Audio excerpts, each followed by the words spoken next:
세 번째 영상입니다. 자, 사회수당 정책인데요. 자, 이거는 그 393쪽에 가족수당부터 얘기를 드리겠습니다. 자, 가족수당은 자, 중간 문단이요. 자, 패밀리라는 영어 단어가 있는 곳입니다. 자, 가족수당이라는 용어는 나라마다 다르게 단어가 사용되고 있으며 아동수당이 대표적이다라고 되어 있습니다. 자, 그래서 가족수당을 아동수당이라고 하는 뭐 그런 나라도 있는데 다른 나라에서는 그 나라의 사정에 맞게 단어가 달리 쓰이고 있다, 이렇게 보시면 되겠습니다. 자, 그래서 392쪽을 보면은 가족수당 제도의 특성과 장점 되어 있는데, 자, 이거는 생활 보장을 위해서 자, 생활을 지원하는 현금 지급 목적이다 라고 하는 게 392쪽의 가족수당 제도의 특성과 장점이라고 할 수 있습니다. 자, 그래서 이렇게 생활을 지원하는 현금 지급 목적을 가지고 있는 거고요. 나라마다 다른 단어로 쓰이고 있다. 자, 그래서 보시게 되면은 394쪽에 동그라미 2번과 3번의 얘기가 있습니다. 자, 인구 정책적 관점이라는 단어가 있고요.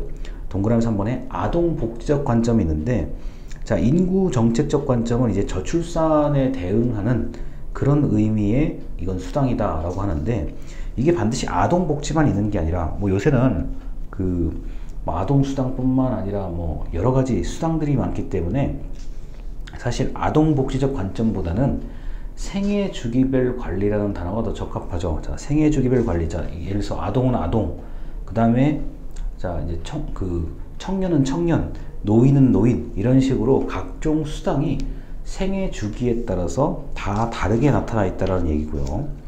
자, 396쪽부터 보면은 그 각종 수당이 좀 이제 보이기 시작하는데, 자, 아동 수당도 있고요. 자, 장애 수당도 있고요. 뭐 여러 가지 수당들이 있는데요. 자, 이런 것들 뿐만 아니라 398쪽과 399쪽에 뭐 보육료를 지원한다, 또 양육 수당 같은 것들이 다 언급이 되어 있습니다. 자, 그래서 그 400쪽까지요. 400쪽에 이제 노인 같은 경우는 이제 우리가 기초연금이라고 해서 보통 한 달에 30만 원 정도의 돈이 자, 해당 노인에게 지급이 되죠. 그래서 아동, 청년, 노인 등으로 자, 종류는 굉장히 다양하다라고 볼 수 있고요. 그런데 이렇게 저 400쪽까지의 각종 수당들이 있는데, 자, 이렇게 다양하게 있기는 한데 새롭게 만들어지거나 없어질 수도 있다는 그런 특징이 있습니다. 또는 이 수당끼리 통합이 되거나 금액이 조정이 되는 그런 일도 있죠. 그래서 시기와 재원에 따라서 조정되는 특징이 있습니다. 자, 이렇게 수당과 같은 경우는 아무래도 사회수당 같은 경우는 국가마다 뭐 좀 차이가 있을 뿐더러 명칭도 여러 가지로 다양하게 사용되고 있죠. 그래서 우리가 이걸 뭐 사회수당에 관련된 것들을 다 외울 필요는 없고, 이게 이제 어느 대상에 이렇게 집중되는 그런 돈인지 그런 현금인지를 잘 보면 될 것 같습니다. 자, 그리고 이제 계속 넘어가겠습니다. 자, 뭐 내용이 그렇게 많지 않아서 그 사회 서비스 401쪽까지 바로 넘어갈게요. 자, 사회 서비스라는 것이 무엇이냐라고 물으면은 아마 복지를 전공하시는 분들 빼고는 사회 서비스라는 질문을 하면 아마 이게 똑부러지게 이게 뭐다라고 얘기할 수 있는 분이 별로 없을 수도 있어요. 왜냐면 자, 그만큼 그 강의제를 보시면은 강의제를 1번입니다. 자, 포괄적이며 종합적인 사회 서비스이기 때문에 개념 정의가 매우 어렵다라고 되어 있습니다. 그래서 사회 서비스는 말하기 나름인데, 자, 이게 이제 403쪽에도 이런 게 있어요. 맨 위에 보면은 그 사회보장기본법 같은 그런 그 법률을 보면은 자, 모든 국민에게 자, 각 분야마다 생활을 보장하고 상담, 재활, 돌봄, 정보 제공 등 모든 것을 통해서 국민의 삶이 지원되도록 한다라고 하는 것이기 때문에 우리 강의자료 2번에 보면은 모든 국민을 영역과 수준에 따라서 다 분류한 다음에 그 분류에 맞게 각종 서비스를 제공하는 것을 사회 서비스라고 얘기할 수 있습니다. 자, 그래서 이 사회 서비스 같은 경우는 그 407쪽이요. 407쪽에 뭐 전자바우처 사업 현황이 나와 있는데, 자, 전자바우처 사업 현황은 우리나라가 어쩌면 세계에서 가장 앞서 있는 제도라고 할 수 있습니다. 왜냐하면 자, 카드 형태로 지급이 되는 일종의 바우처는 다른 말로는 이용권, 원래 이용권이라고 부르는 게 그 법률의 정식 명칭입니다. 자, 그래서 다양한 서비스가 있고 이용권을 중심으로 어디 가서 결제를 하면은 자, 그 결제된 만큼 자, 정부에서 서비스를 제공하는 그 기관에게 현금을 지급하는 그런 형태라고 보시면 되겠습니다. 그래서 409쪽에 보면요. 자, 거기 반괄호 1번에 공급자 지원과 수요자 지원이라고 되어 있는데, 현재 한국의 사회복지 서비스는 전통적인 공급자 지원 방식과 수요자 지원 방식. 자, 수요자 지원 방식은 그 쓰는 사람이 하고 싶으면 할 수 있게끔 만드는 이른바 지금의 바우처 제도라고 할 수 있습니다. 자, 그래서 공급자 방식과 수요자 방식이 뒤섞여 있는데, 아무래도 이 복지 같은 경우는 정부의 공급자 중심인 거는 맞기는 하지만, 그래도 예전보다는 개인의 어떤 개인이 원하는 서비스를 할 수 있도록 투명 제공되는 게 있다고 볼 수 있겠습니다.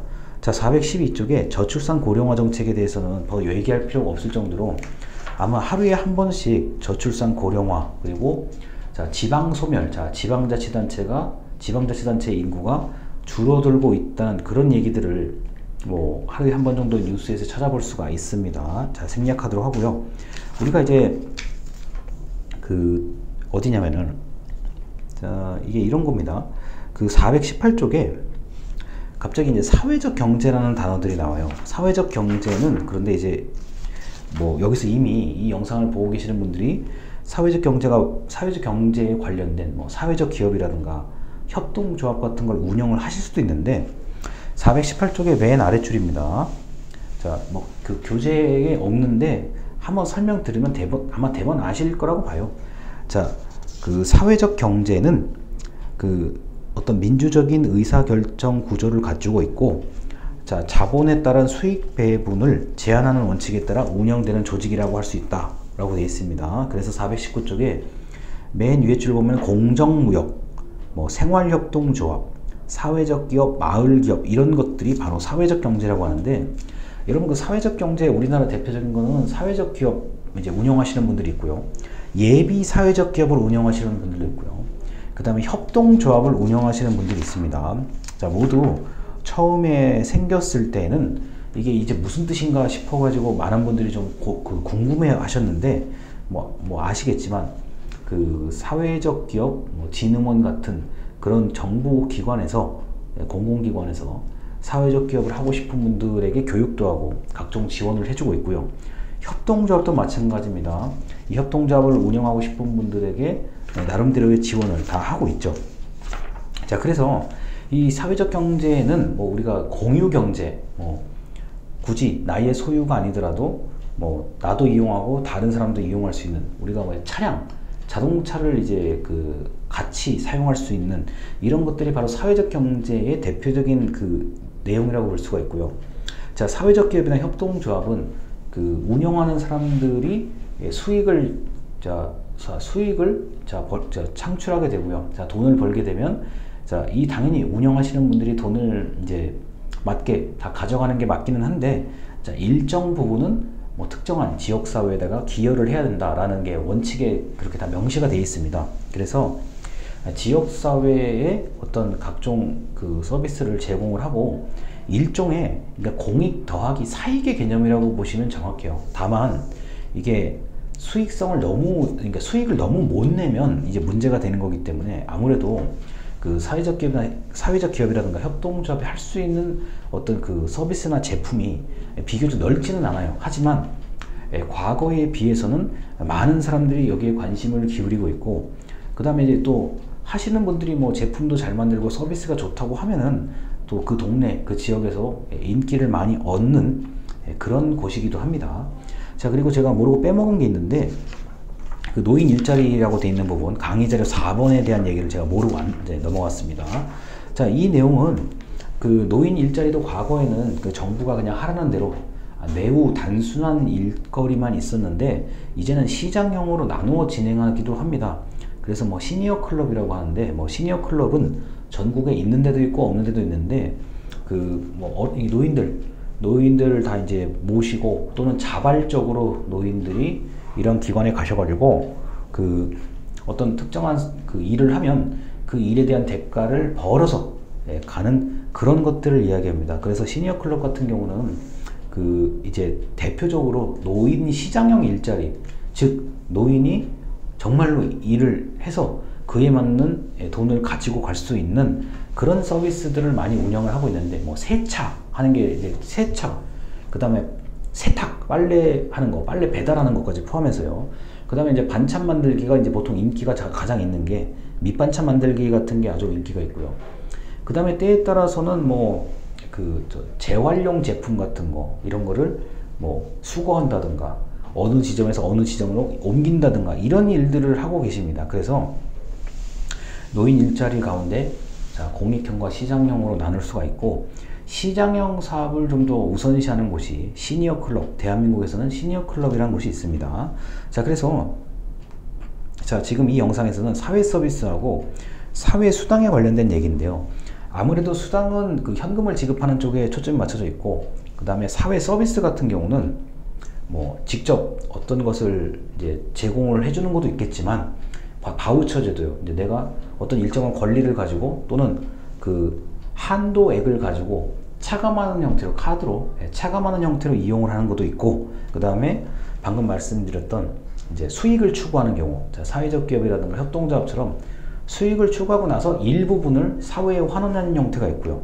그 다음에 많은 돈은 아니지만, 자, 노인이 직접 돈을 벌 수 있는 일을 해서 자, 돈을 벌어 가지고 갈 수 있게끔 하는 시장형 일자리까지 여러 가지 다양한 내용들이 있습니다. 자, 그래서 그 수당과 서비스는 앞으로 더 다양해질 거고요. 이게 아마 종류가 더 세분화돼서 많아질 거라고 예상을 합니다.